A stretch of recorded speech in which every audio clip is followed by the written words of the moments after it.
Good evening, everybody, and thank you so much for watching our live show today. So we all understand that this coronavirus pandemic is making millions of people unemployed, and tons of people actually are struggling to make ends meet. So we are actually inviting different bosses from different backgrounds to share with us about their stories, how they fight against their struggles. So, by doing so, we hope you could be inspired and it also could enlighten your day a little bit. And the guest that I am going to interview shortly, in fact, I do not know him personally. So I was quite impressed how he managed his struggles during his pandemic. During this pandemic, I actually read through his stories in his Facebook post, and I just PM him.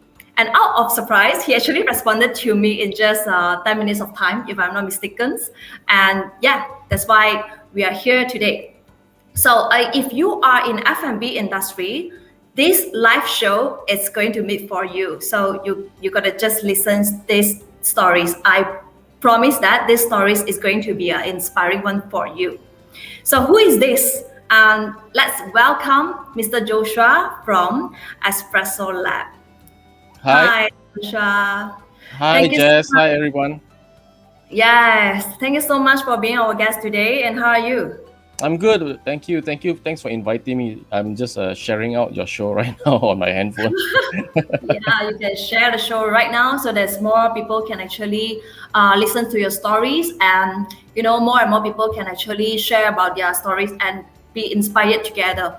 Yeah. So guys, we are going to give away 5 boxes of steepbru coffee sessions from Espresso Lab throughout this in the end of this live show. So if you want to get this steepbru coffee session from Espresso Lab, which is worth 25 ringgit, you got to stay tuned until the end of this show, because we are going to ask you few questions, and to those who are able to answer the questions correctly, then you could actually stand a chance to get this steepbru coffee session from Espresso Lab.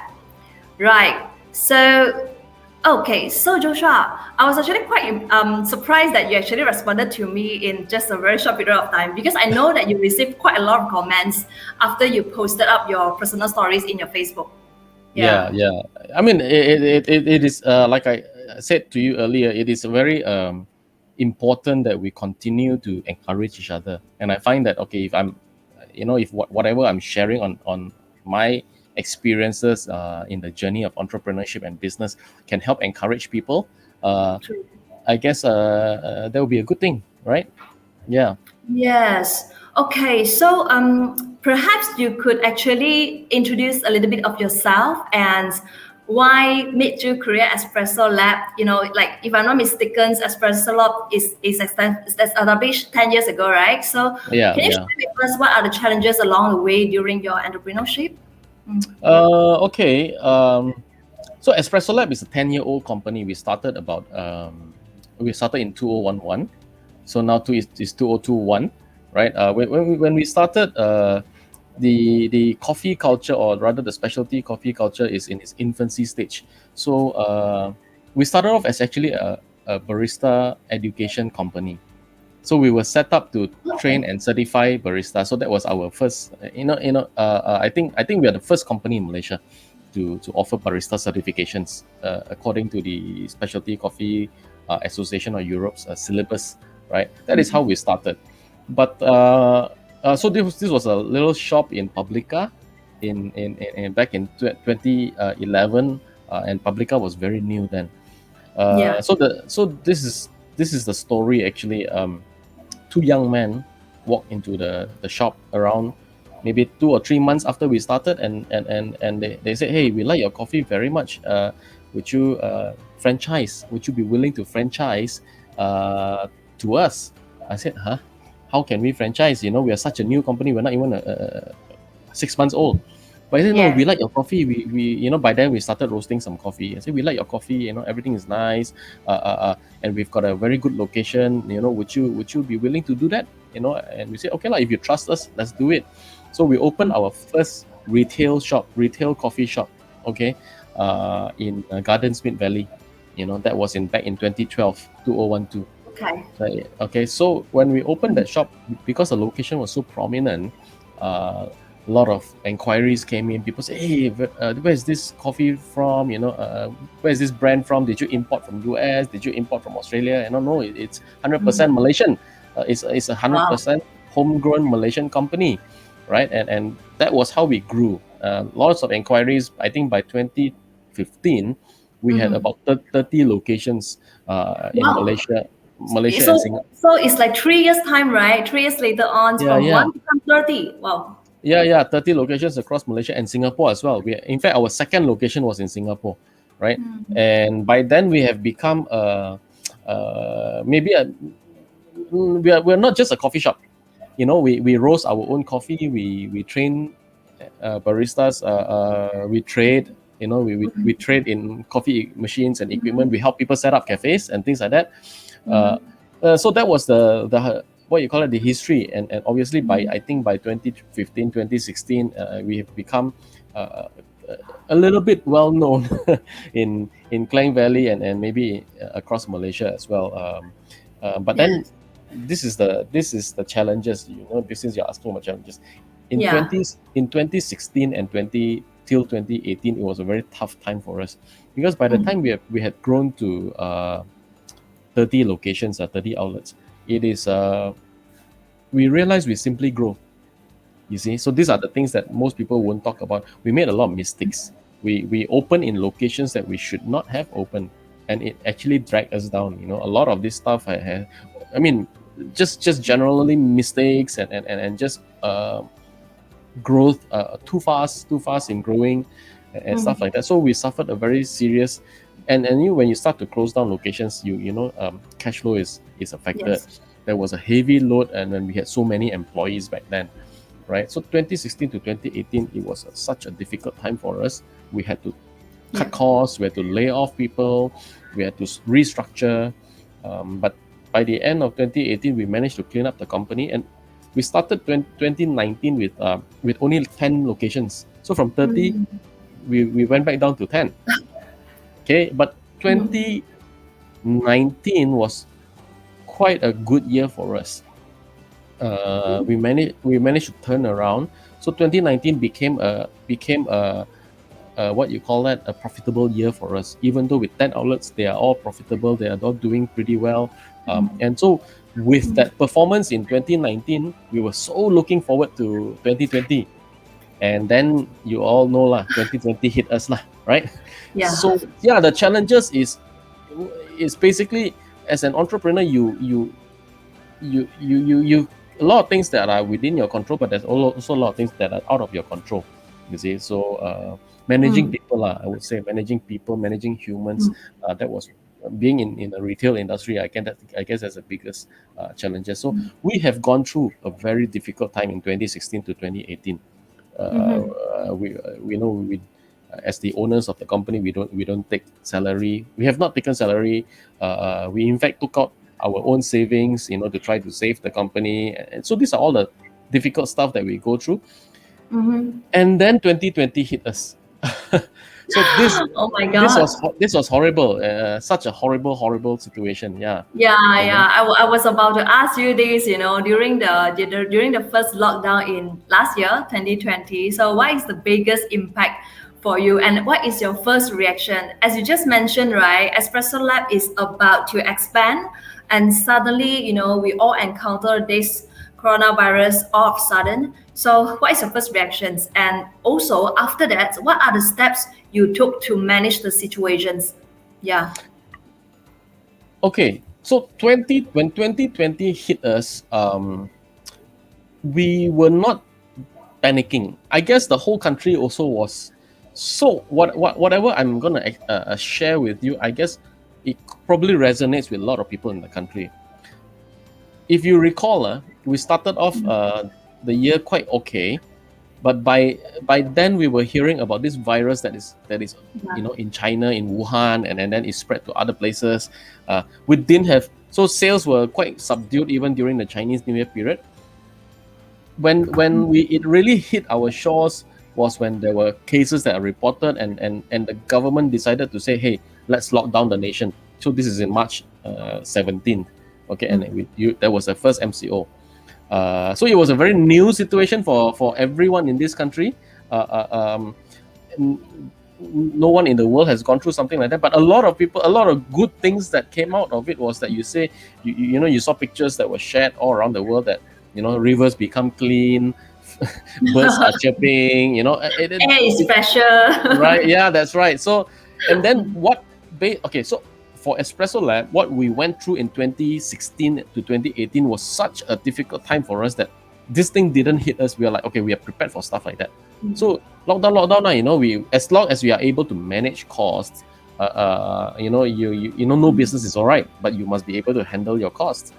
So if you recall, by end of June, early July, the government opened up the economy a little bit gradually, right? Yeah. So there was a bit more, and I think I think it was reported in July or end of June last year, we had 0 case. The same time Yeah. last year, we had 0 case. So the government actually handled the pandemic quite well, right? Yeah. And so by July, everyone was just raring to go. So when we started opening up, I mean, we are in the F&B business when our outlets were allowed to open for dine-in, July, August, September. So those were great times for us. In fact, the sales bounced back to even better than before COVID. Yep. But A lot of industries the same. Yep. That's right. You see, but what really hit is the Sabah elections, which really brought back a lot of numbers, right? And then the nation had to Selangor, Selangor and Klang Valley had to have a CMCO again, right? Sometime in mid-October, which didn't affect the rest of the country, but Klang Valley, right? So we who were Klang Valley centric really hit hard. So when you have a CMCO in one of the most prosperous state in the nation, and going into Christmas, all the sales is gone towards the end of the year. Okay, then they open up for a little while again, and then there was January. There was another lockdown. This is MCO 2.0, right? They call it. That was a bit of a desperation already, and we were going through. Okay, the Chinese people were going through Chinese New Year under a lockdown. So recounting this 2021. Going towards the after Chinese Year, this is towards the end of the second MCO.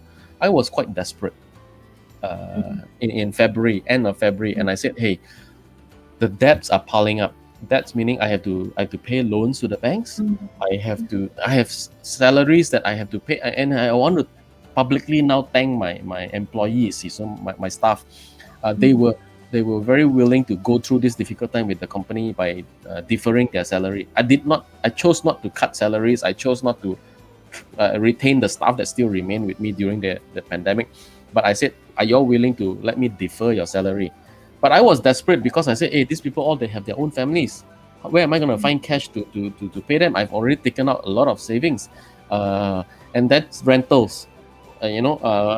So much rentals accrued, and there was pressure on everyone. So that was when I actually did a Facebook post. So I wrote on my personal Facebook page, not on the company Facebook page. I said, hey, my business is in a desperate situation. I need help. Okay, I mean, y'all can scroll to my. It was made public, you see. So that post was made public. I said, look, this is difficult times for me, but I'm not asking for charity. If you're willing to help me in this business, please buy my coffee, the steepbru sachets, which is a coffee sachets that we did, for people to buy and enjoy coffee at home. So we talked a little bit about that later. Don't treat it as charity, but if you want to help me as a friend, because this is my personal Facebook page, buy my coffee. Okay, no need. It's not a donation drive, or it's not a marketing campaign. Just help me. This is my target. I want to sell 10,000 boxes of coffee. That will help. I put it up on 27 February, I think. By 28, 24 hours, the amount of messages that came into my WhatsApp and Facebook was crazy. So to cut the long story short, in within 1 week, I managed to sell 20,000 boxes, 2 times, 2 times the goal. So that was it was so viral. I think it was shared nearly 10,000 times. I have the whole Malaysia contacting me. I have people from overseas. A lot of them, they came and they contacted me and say, I want to support, want to help. Most of the messages were like that. We do not want to see a Malaysian brand go down. Especially you all have been responsible in serving the public good coffee all these years. And I was so touched. I was thankful, and that was what I did. It was like I wanted to stress the fact that I wasn't doing a marketing campaign. I wasn't using the company to say, hey, please help, please help, please help. It was a personal thing that got shared. It got shared everywhere. And so when that happened, there was enough cash for us to pay some bills. Obviously, it doesn't solve all our problems because this pandemic is huge. But it gave me a breather, gave me a relief. So this was what happened. I was willing to be. So I was looking at the question. It says, "What are the steps you took to manage this?" I didn't manage. I was desperate. I was just being truthful. I was just being truthful and say, "Hey, please help me." And this is what happened. Wow. Okay. I think this is. Thank you so much for sharing this inspiring story with all of us. I think this is really touching that you're able to sell like 20,000 boxes in just 1 week of time. Yeah. That's really unbelievable. Okay. So yes, we were struggling. We were struggling to keep up with demand. And as a matter of transparency, I wanted to update. Every few days I update the situation. Because of the surge of orders, a lot of our suppliers, the packaging suppliers, the box manufacturers, they couldn't keep up and print the box in time with us, and so it delayed the deliveries of the coffee to people who the people who ordered coffee from us. And a lot of people were quite upset actually. Sure lah, I want to help you. I pay money and then my coffee is is late. And then what are you? Is this a scam? So one of the challenges that I faced was, is this a scam? Yeah, people are asking, is this a scam? That kind of thing.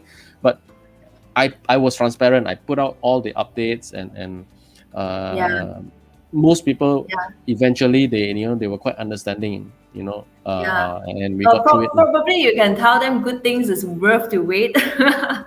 Just kidding. Who wants to jeopardize their own reputations, right, by selling just street brew sachet coffees that you have been building up your business for over 10 years? Why want to jeopardize your own reputation just like that? For me, it's like, for me, reputation is everything. For money, money, if we lose the money, we can actually earn back throughout the time. But for reputation, once it's tarnished, it's a forever thing. So, what makes you to create these street brew coffee sachets, and how long it takes to do this, to create these street brew coffee sachets, and overall, how's the response after launching these coffee sachets? It's been some times already, right, since you launched this. So how's the response right now? Okay, I actually created this during the first MCO. I won't use the word create lah. We always realized we could have a product like that. So let me give you a very very short example or story about how this product came about. Now, prior to COVID, people who drink coffee in Malaysia, people who love coffee, okay. So let's just take Klang Valley lah. Let's not take the whole nation. Let's just take Klang Valley. Do you know that most people who wake up in the morning, they don't have the luxury to even have breakfast in their own homes? Generally speaking. Oh, okay. Do you remember? You think and see. Anyone who is working, they wake up, first thing they do, they need to beat the jam. They need to rush to work, right? Or either that, or they need to send their kids to school. So we are talking about pre-COVID situation. So actually, not that many people actually have the luxury to wake up, enjoy their own breakfast at home. So the people who wake up, they have to rush to work. This is Klang Valley situation, isn't it? And they rush to work. They have to send their kids to school. Their first cup of coffee usually is near the office or at the office. Coffee shops like us are near these areas. We usually get a lot of business at 7 in the morning. Okay, there's a queue. Okay, for near office areas. Then let's say by lunchtime you want a second cup. So the second cup of coffee you probably have at wherever you are having your lunch, and then maybe by 3 to 5 o'clock, you want a break. You come down to the nearby cafe and have a cup of coffee. Okay, so if people actually had 3 cups of coffee in a day, that was typical journey of generally a coffee lover who had coffee, because after 6 o'clock you don't want to have coffee, right? Yeah. You by the time you reach home you're tired. You're not gonna have coffee. Then the whole cycle repeats itself. So we make, as a coffee company, we make most of our revenue comes from the fact that people go into our outlets and we make a cup of coffee for them, right? Right. Now, when the pandemic happened, a lot of people are still working, but they're working from home. This is a new experience for most Malaysians. Right. And when they are working from home, they realize, hey, I'm still working, but what happened to my coffee? How am I going to get coffee? So you can see there was a surge, there was a surge in orders. Coffee machines sales were going up, from people like Harvey Norman, Best Denki, and all that.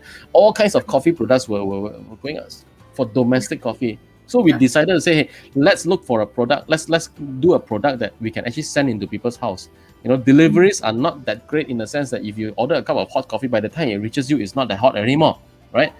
So we have this thing, and we say, hey, the mass market is very important. So we do a coffee sachet. A sachet means it's a filter. It's a filter with our coffee in it. When you just put in the cup and then you pour hot water, that's it. You get coffee. So the idea was to get this into the homes of people as much as possible, as fast as possible. But it didn't happen. I told you this was in May and June.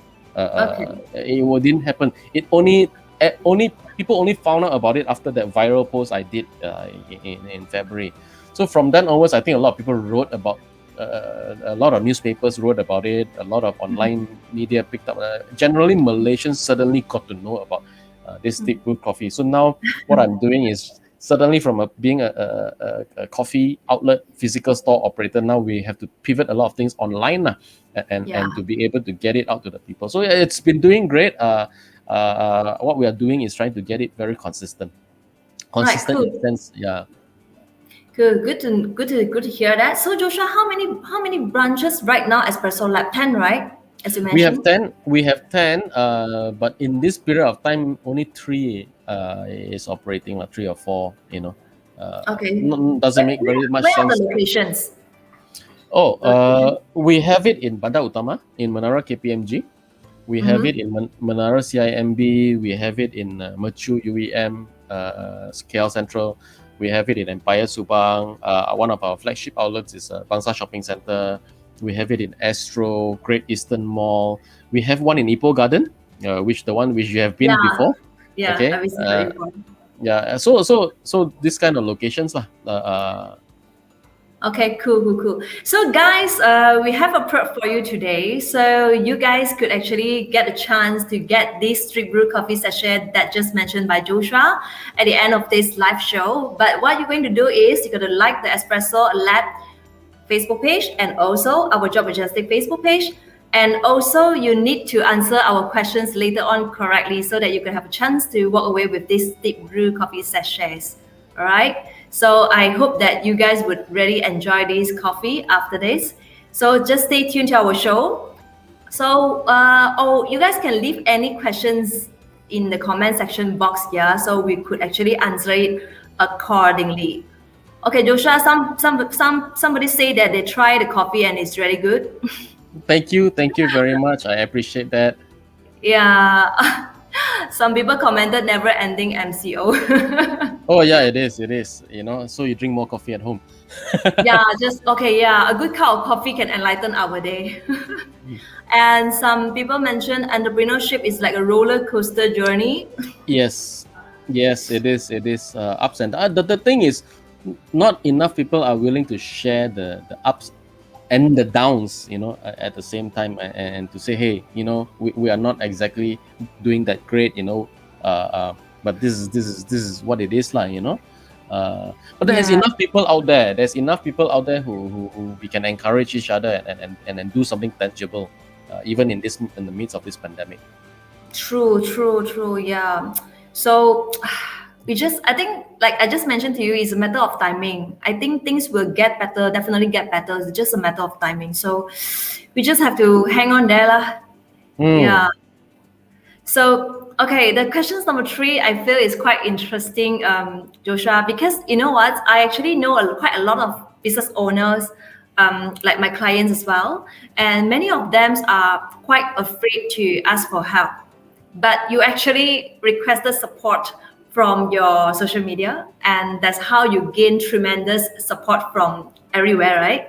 So Yeah. it actually takes strength to do so. So can you share with us, like, how do you build your courage to ask for help, or what actually makes you to post your personal stories online? Yeah. I was desperate. Look, I guess it takes humility, but I have to thank God. I'm a Christian. I thank God, for His grace and His strength. He has given me a lot of peace throughout this situation. Yeah. Being a Christian, we are taught that there is an eternity, and we look forward to the eternity. Whatever we are going through now is tough times, but He's there in the storm with us. But to be able to share your heart out and say, "Hey, I'm in trouble," I suppose it's about being truthful, and to be humble enough to realize that, hey, I'm not a Superman. I'm not such a great businessman. I'm not like so smart or so great that I can do everything on my own. I need help. It is actually very simplistic, very childlike faith that says, look, this is the situation, we are in trouble, please Yeah. help. So courage comes from the fact that you don't know lah. You don't know what you don't know, and you just say it out. It's being truthful. Yeah.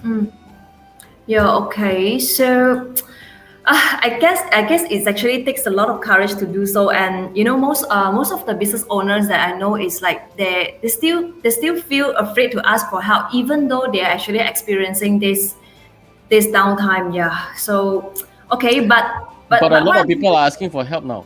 There is a really? white flag movement. There is, people are just crying out for help. The F&B industry is especially hard hit, right? And I belong to a group called the Malaysian F&B or Operators Alliance. This is a grouping of it's a very informal grouping, a Telegram channel that all the food and beverage operators, they got together and say, hey, let's support each other, let's help each other. And we've been doing our best to engage with the government, with the policymakers, with whoever that we can, and said, hey, look, you got to do this, you got to help us, you got to help us with rental subsidies, you got to help us with wage subsidies, stuff like that, tangible stuff. There is a big group out there. You just need to reach out and be willing to ask. Right. Yeah. I think what I'm trying to say is like and what I hope people here that can understand is asking for help sometimes is a sign of strength. Asking for help doesn't mean that you are a failure. So I think this is very, very important, and what you can see from Joshua's stories, right? Once he asked for help, what he received is tremendous support from everywhere. So this is pretty amazing. I think sometimes we have to let go our ego, and we have to learn how to ask for help when it is necessary. So I think this is a pretty important thing. No, but And I just want to say that failure. You said failure. Failure is an event, not a person. True. Right? What happened? The failures that happened to me were events. I'm not a failure. Failure is not a person. Failure is an event. The mistakes you make will probably cause failure in the situation or the circumstances or the results, but those are events. Failure is an event. Failure is not a person. A person is you and me. We are human beings. So when we are able to run out of that mindset, then we don't get bogged down with that. Yeah. Right. So yeah, I just hope everybody can feel a little bit better, after listening to our live shows today. And yeah, last but not least, I would like to ask you the question is like, is there any advices or any words that you can give so that you could encourage those F&B operators out there who are also suffering the same situation? Yeah, especially I believe I don't have all the answers, but if you are talking about not just F&B operators, any business. If cash flow, you just need to cut costs. You just need to take away the stuff that are unnecessary. But having, for me to say this in this period of time, it's kind of difficult for everyone to take, because, to be honest, Jess, there's nothing much we can cut anymore. Yes. So if you ask me what is the advice, we really have to cry out for help. And the problem is this. I mean, the greatest thing is this. There is enough resources in Malaysia. There is enough resources in the government actually to be able to help. So okay, I do not want to turn this into a political talk show, but the fact is, our government actually do have the ability to help. They just need to be able to be, to dare to make the politically unpopular choices and decisions that help the people who are suffering. There is enough resources in the country. Number two, just ask around. For example, that's how you connected to me was through that Facebook page, Facebook post in the entrepreneurs and startup page. When you open your mouth and ask, there's enough people that say, hey, we can connect, we can do this together. We can say, okay, maybe I will close with this. One of the very tangible things, so instead of just talking about intangible stuff or things that are in the air, let's talk about something tangible we can do. We can actually do barter trade. We can actually we can offer our services. Okay, for example, Jess, you are a headhunter. You're doing consultancy services for HR, and there are a lot of people who need jobs, so there is a need. Then there are people who have jobs to offer.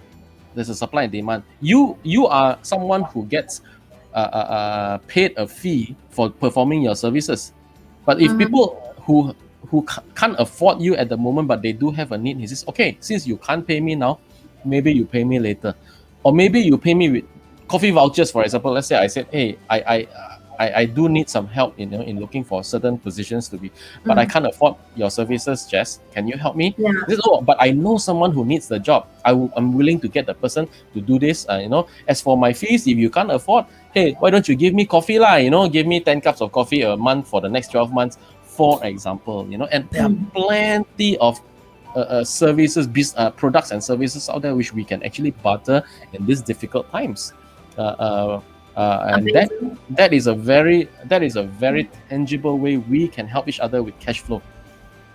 Yeah, I think this is a pretty cool idea. I think there's one Chinese saying goes we always say it's like 抱团取暖. It's like together, right? We can create a very good energy vibe to help each other. Yeah. Correct. So I think that I think at this period of time, right, we all are suffering. So the only solutions, what you say just now, is like we have to be united lah, right? Basically, so that together we can do more things.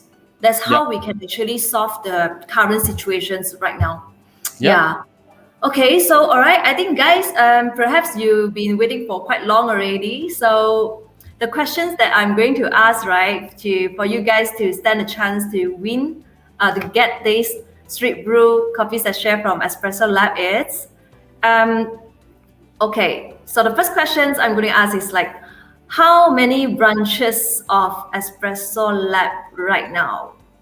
Okay, so those who can answer this question, you can just leave your answer in our comment section box below.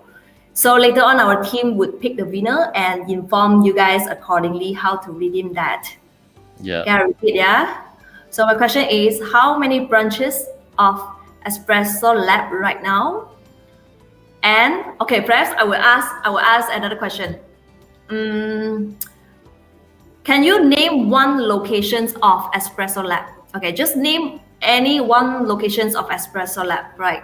So whoever can answer this, and we will pick the winner after this live show. Please don't forget to like our Facebook page, yeah, for espressolab Asia Facebook page, and also Job Majestic Facebook page. Okay. Right, Joshua, thank you so much for sharing with us today. Yeah, I mean, your stories is really, really inspiring. It's really inspiring. Thanks for inviting me to be here. Stay strong. stay strong, stay safe, and also, there are people out there who can go through this together with us. Well, for me, it's like because I'm also running my own business. I'm also running my recruitment firms since 2016. So it's been 6 years already. So for me, it's like when you are a business owners, right? Problems are bound to arise. It's like problems. It's like a never-ended things in throughout the whole journey of entrepreneur. So whatever we do is, I think one of the traits of being an entrepreneur is you have to be really resourceful. No Yeah. matter what situations we come across, we got to be resourceful enough to tackle the problem. I think we all encounter problems every day, right? Almost every day we are Exactly. solving problems. Exactly. You only get paid if you solve problems. Yes, true. That's the fact. Yeah. So okay. So I hope you guys enjoy these episodes. And if you're running your F&B business, I hope this video and this live show is going to be inspiring for you. Please share this video if you think it can help other people. And I shall see you guys next Friday, 8:30 p.m. again. Thank you so much, Joshua. Thanks again for Thank your you. time. Thank you. See you guys.